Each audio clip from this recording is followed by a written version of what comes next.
Les combats sont réglés avec minutie. Pendant les 10 premières minutes, elles montrent du catch, elles offrent une exhibition. Les projections hors du ring servent à émoustiller les spectateurs. Le pugilat commence vraiment dès la 11e minute. Et là, elles ne se font plus de cadeaux.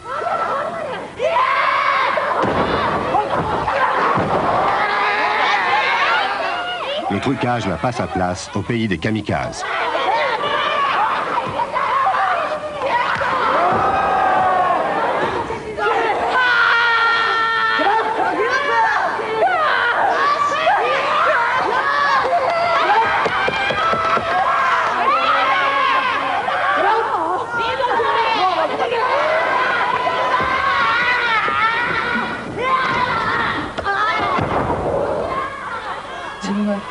Si je veux gagner, je dois les écraser.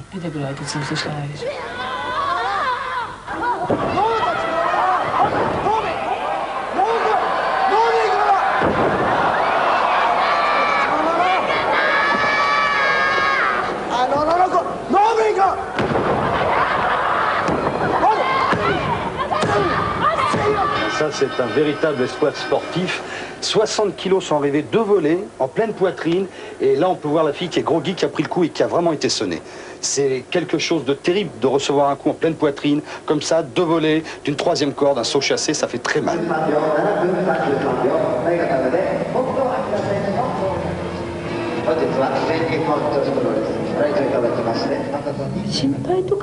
Je ne fais pas attention à mon corps.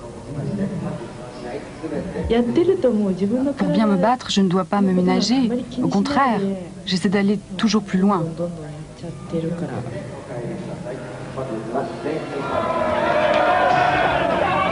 La Reine Bleue appartient à son public. Des fans, un peu excités, n'hésitent pas à lui arracher une poignée de cheveux au passage.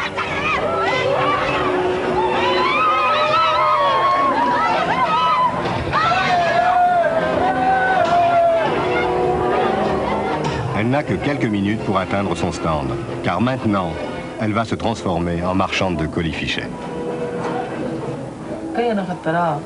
Si je n'éprouve pas de la haine contre mon adversaire, je perdrai à tous les coups.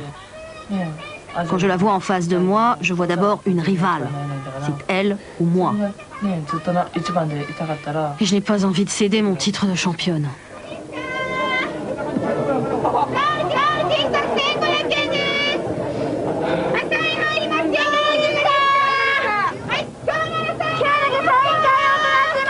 Pendant que Bull Nakano vend des gadgets au profit de la société de catch, le reste de l'équipe remet la salle en état en moins d'1 heure.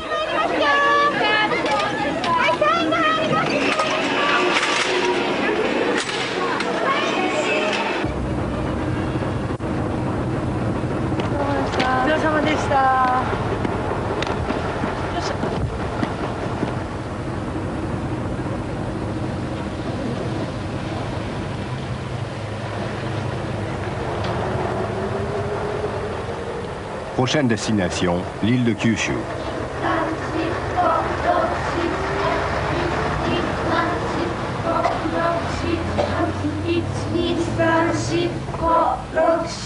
Pendant ce temps, au siège, à Tokyo, on prépare déjà la relève. Ici, le sport est un moyen et l'argent une fin. Pour les patrons, ces jeunes filles sont avant tout de la chair à combat. Nous avons créé notre société anonyme en juin 68. On organise une audition une fois par an. On reçoit alors entre 2 à 3 000 candidates. On leur fait passer une série de tests, essentiellement de la gymnastique et des exercices d'endurance. Au bout du compte, on en sélectionne une dizaine.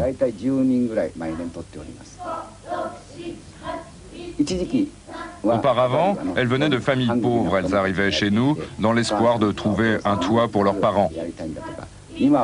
Maintenant, les motivations ont changé. Elles viennent d'abord par amour du catch.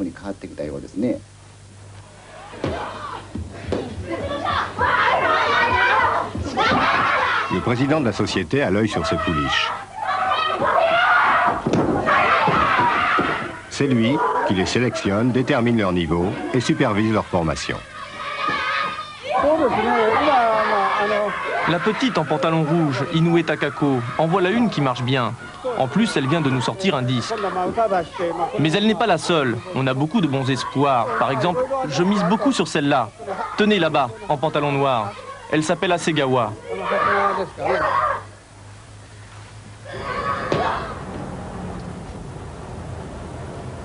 Prochaine étape de la tournée, Oita, au sud du Japon.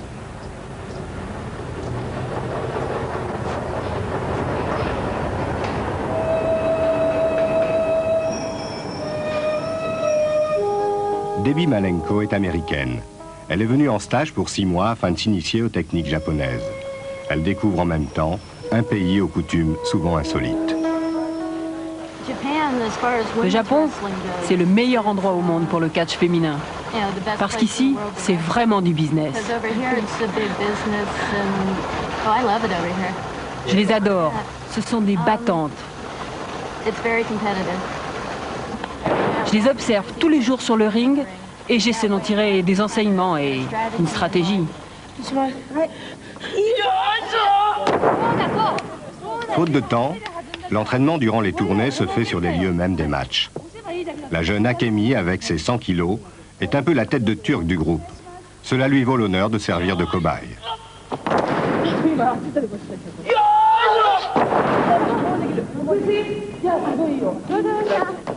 À chaque séance, Akemi rebondit plus d'une centaine de fois sur le ring. Son poids, ajouté à son manque d'expérience, lui font courir de sérieux risques.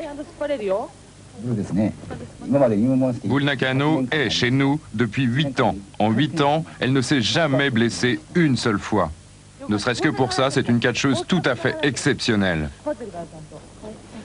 Elle avait 15 ans quand elle est arrivée chez nous. Je savais qu'elle avait beaucoup de difficultés. C'était ce qu'on appelle une enfant à problème. Sa mère était inquiète, d'autant plus qu'elle était grosse. Sa mère s'est dit, je ne vois pas quoi en faire en dehors du catch.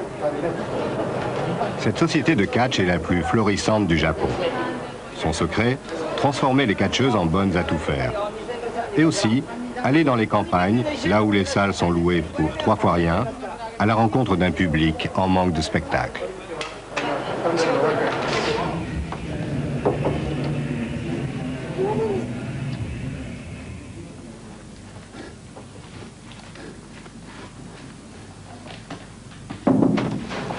Excusez-moi, 5 minutes de combat, 5. Excusez-moi de vous avoir dérangé.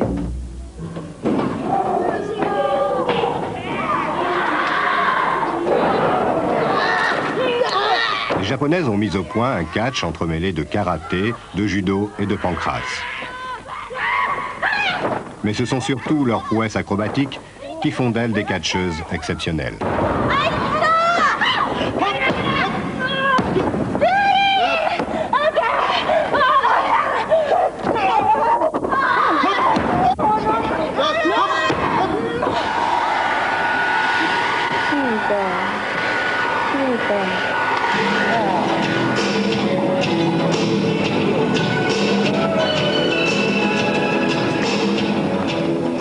L'américaine Debbie Malenko participe aussi au combat.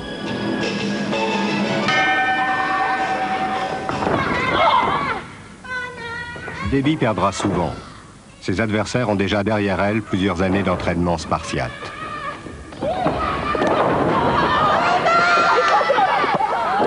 Mais la présence d'une étrangère est appréciée du public. Pendant ce temps, Cendrillon se prépare à entrer en scène pour le show musical de l'entracte.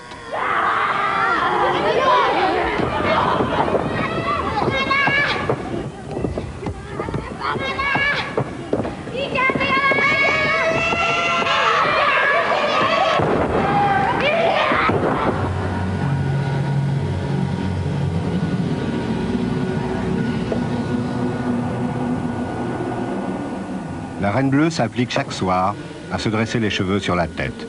L'idée vient de son manager. Debbie a perdu. Elle a encore beaucoup à apprendre. Comme toutes les perdantes, elle ne sera pas payée.